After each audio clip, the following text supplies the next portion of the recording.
Guys, welcome back to my YouTube channel knowledge begins. मैं हूं आपका दोस्त मोहम्मद तौसीफ खान और आज हम बात करने वाले हैं election commissioner of India. Election commissioner of India is an independent and autonomous body under the constitution of India. Article 324 के अंदर इलेक्शन कमिश्नर आता है। Election commissioner of India helps in conducting smooth, free and fair elections on national, state and district level of the country. Election commission का काम क्या होता है? National level पर, स्टेट लेवल पर, डिस्ट्रिक्ट लेवल पर free and compulsory smooth elections को करवाना। और इलेक्शन कमिश्नर का गठन कब हुआ था, यानी कि ये फर्स्ट इस्टेब्लिश कब हुआ था? तो 1950 में। और सबसे पहले चीफ इलेक्शन कमिश्नर कौन थे? तो सुकुमार सेन, बहुत इंपॉर्टेंट। और करंट कौन है? राजीव कुमार, जो कि 25th इलेक्शन कमिश्नर हैं इंडिया के। The concept of the electronic voting machine was introduced by the ECI on the 2004 for the Lok Sabha polls. और ये इलेक्ट्रॉनिक वोटिंग मशीन जो आज भी है वो कब इंट्रोड्यूस हुआ था? तो 2004 में। अब बात करते हैं composition of election commissioner of India.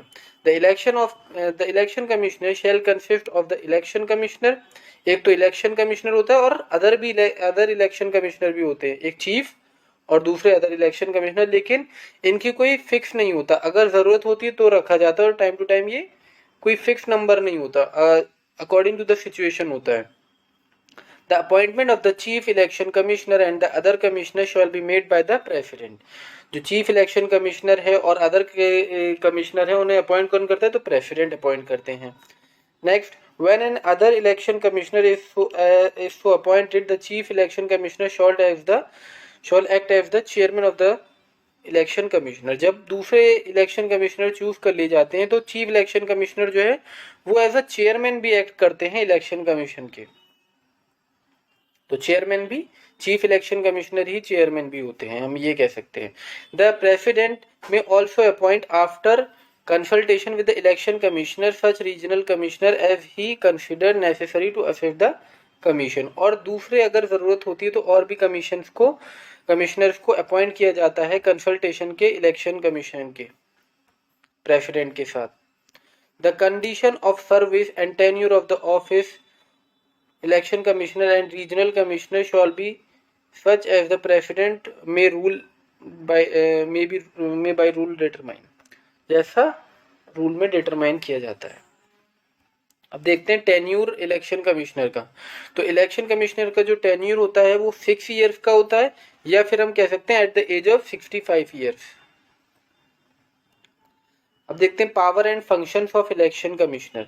The power and functions of the election commission are mentioned below. It determines the territorial area of the electoral constituencies in accordance with the Delimation Act। जहां भी territorial area है उसकी electoral constituency जो है वो कौन define करता है? तो वो इलेक्शन कमीशन ही डिफाइन करता है। तो किस एक्ट के अकॉर्डिंग? डेलिमिशन कमीशन एक्ट जो आया था पार्लियामेंट में, उसके अकॉर्डिंग।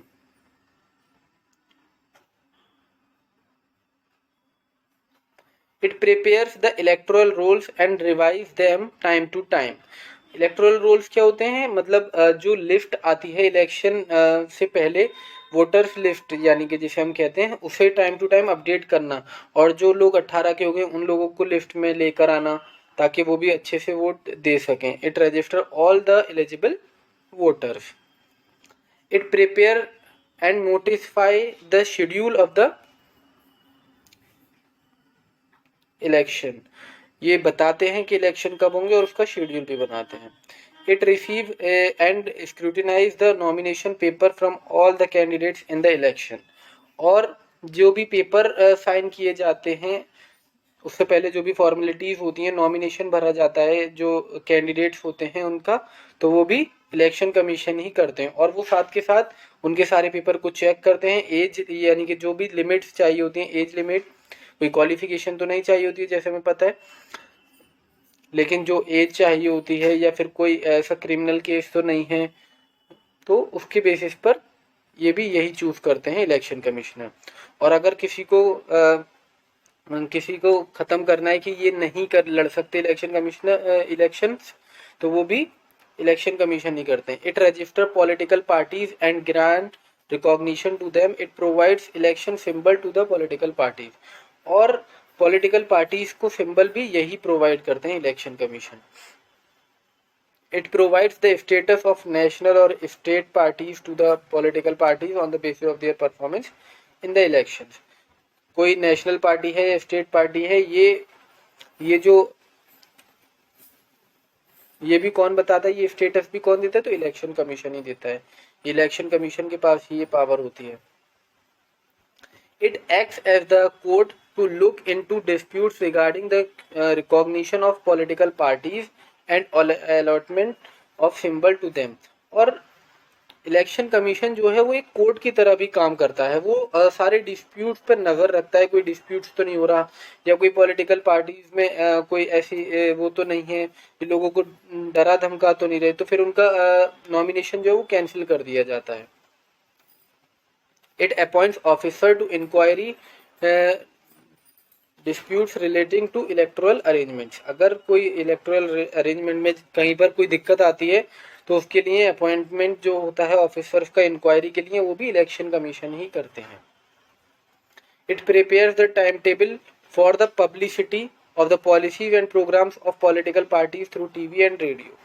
देखा होगा आप लोगों ने कि जब इलेक्शन होते हैं उससे एक महीना पहले ही सब चीज़ें बंद कर दिया था, या एक लास्ट डेट दी जाती है कि इस तारीख तक आप अपना प्रचार कर सकते हैं कैसे भी, लेकिन उसके बाद कुछ नहीं होगा। It ensures the model code of conduct is followed by the political parties and all the candidates। और ये भी नज़र रखते हैं कि जो गाइडलाइंस दी गई हैं कैंडिडेट्स को वो उसे फॉलो कर रहे हैं या नहीं।